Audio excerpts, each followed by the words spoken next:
Guys welcome back. आज का जो लेक्चर है हमारा, as you can see, ortho and para effects हम लोग करने वाले हैं। तो ये जो हमारा लेक्चर होगा, इसमें आगे इनफैक्ट आज का लेक्चर और दो तीन लेक्चर्स और आगे हम लोग बहुत इंपॉर्टेंट टॉपिक पे बात करेंगे। दैट इज़ कि ऑर्थो और पैरा इफेक्ट्स किस तरह से इफेक्ट करते हैं एसिडिक एंड बेसिक स्ट्रेंथ को, कि अगर सब्स्टिट्यूएंट्स ऑर्थो और पैरा में प्रेजेंट है तो किस तरह से वो पोजीशंस पे सब्स्टिट्यूएंट्स इफेक्ट करेंगे एसिडिक और बेसिक नेचर को। सो इन शॉर्ट हम लोग अंडरस्टैंड करेंगे कि इस तरह के ट्रेंड क्वेश्चंस हम लोगों ने कैसे करने हैं। तो ये जो 3-4 लेक्चर्स हमारे होंगे, that is 15, 16, 17 and 18, they all are going to consist of the same topic. तो आज हम ऑर्थोपैरा इफेक्ट्स करेंगे, फिर उसके बाद हम लोग करेंगे कि जो स्ट्रक्चर ऑफ कंपाउंड्स हैं वो एसिडिक स्ट्रेंथ को किस तरह से इन्फ्लुएंस करते हैं, और ABCD काइंड ऑफ क्वेश्चंस आपने कैसे करने हैं।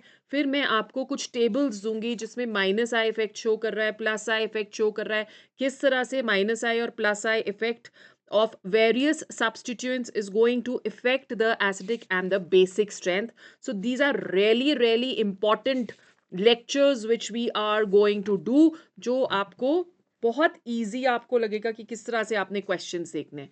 तो सबसे पहले basic, ortho substituted benzoic acid जो होता है that is stronger then benzoic acid. तो बेसिक कंसेप्ट्स जो होंगे, रेजोनेंस हमने कर लिया है, स्टेरिक इफेक्ट हमने कर लिया है, steric inhibition of resonance SIR effect भी हमने कर लिया है। तो वो बहुत इंपॉर्टेंट हैं इंटरप्रेट करने के लिए reactivities of crowded conjugated molecules.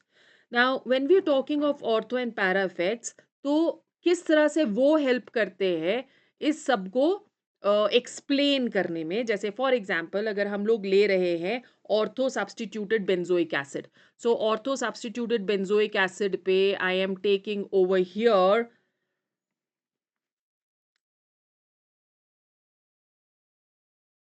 टॉलिक acid. So this is the CH3 is at the ortho position, and we are considering over here benzoic acid. ठीक है। Now it is seen that ortho substituted benzoic acid जो है that is stronger acid than benzoic acid. सो अगर हम acidic character का trend यहाँ पे देखते हैं, तो अगर ऑर्थो पोजीशन पे हमने टोलिन लगा, सॉरी, मिथाइल ग्रुप लगा दिया है, तो that is going to help it become a stronger acid. क्या इसकी एक्सप्लेनेशन दे सकते हैं? अब CH3 क्या कर रहा है? ये एक स्टेरिक क्राउडिंग कर रहा है between carboxylic and methyl group. ठीक है। सो इसके और इसके बीच में there is going to be what? There is going to be steric crowding. Okay. तो जो प्लस एम इफेक्ट होगा, मीजोमेरिक इफेक्ट होगा, that is the plus M effect, वो ऑपरेट ही नहीं करेगा। It is not going to operate.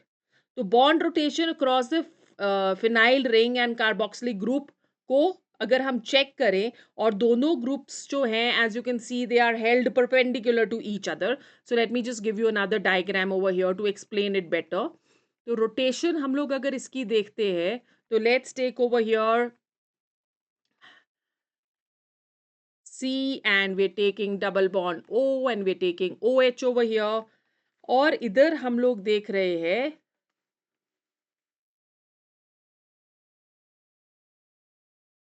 there is crowding due to the toluene which is present. So we have C and we have CH3 and we have over here double bond O. ठीक है। तो अब जब भी हम लोग इन इसको देख रहे हैं, तो दो ग्रुप्स जो है in this case they are held perpendicular to each other. तो रेजोनेंस जो होगा that is not going to take place, there is going to be no resonance over here. Alright. तो अगर रेजोनेंस ही नहीं होगा, मतलब कि जो प्लस एम इफेक्ट है वो क्या हो रहा है? इनहिबिट। अगर प्लस इफेक्ट इनहिबिट होगा ऑर्थोटॉलिक एसिड में, तो वो उसको एक स्ट्रोंगर एसिड बना देता है। सॉरी, यहाँ पे OH आना है, I am so sorry.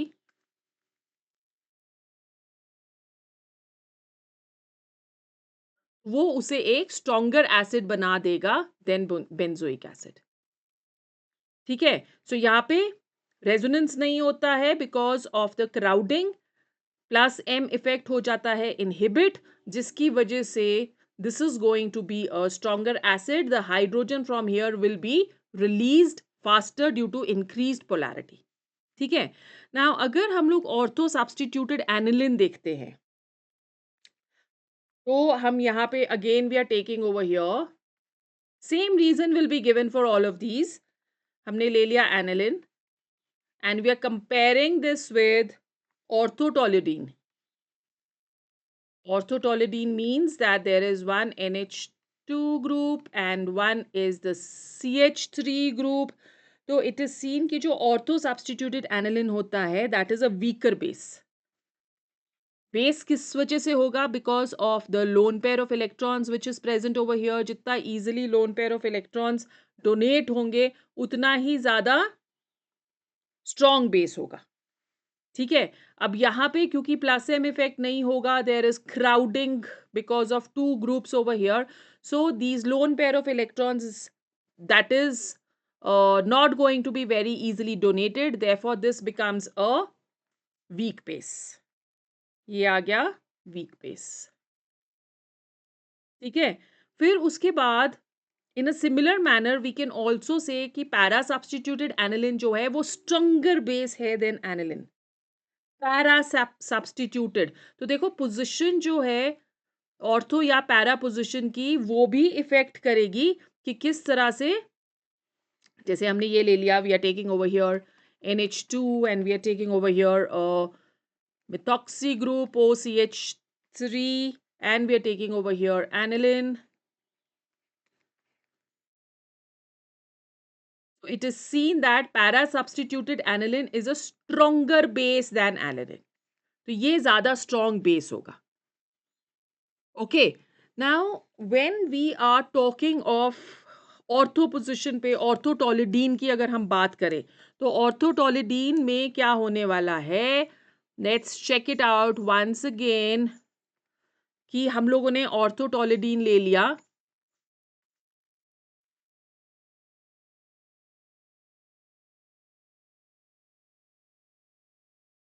This is NH2 CH3 और ये आ गया हमारा ऑर्थोटोलिडीन।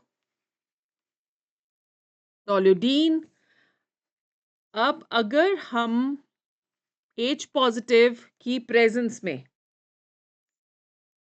इसको देखते हैं, तो ये लोन पेयर ऑफ इलेक्ट्रॉन्स जो हैं ये इसके साथ एक बॉन्ड बना के हमें एक आयन दे देगा,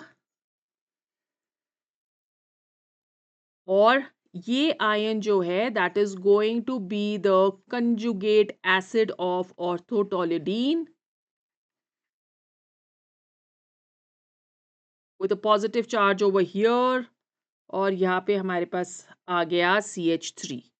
ठीक है, अब बिकॉज इसके ऊपर पॉजिटिव चार्ज है तो ये अनस्टेबल होता है, राइट अनस्टेबल हो गया।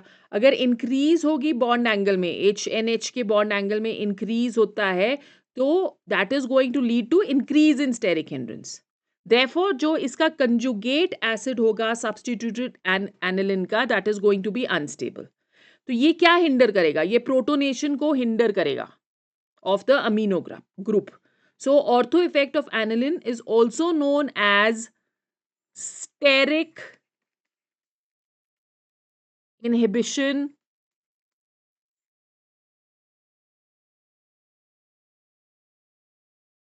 of protonation, जिसको हम शॉर्टकट में क्या बुलाते हैं, SIP, which is SIP. So ortho effect of aniline जो है वो नहीं ऑपरेट करेगा अगर ऑर्थो सब्स्टिट्यूएंट एनिलिन में OH और OCH3 है। ओके, बट अगर CH3 है then the ortho effect of aniline is going to operate. So आज की क्लास में हम लोग यही कर रहे हैं, and in our next class we are going to study about structure of compounds and acid strength, and I'm going to discuss with you various case studies हम लोग करेंगे कि किस तरह से आपने क्वेश्चंस अटेम्प्ट करने हैं with respect to these kind of topics. So just stay tuned.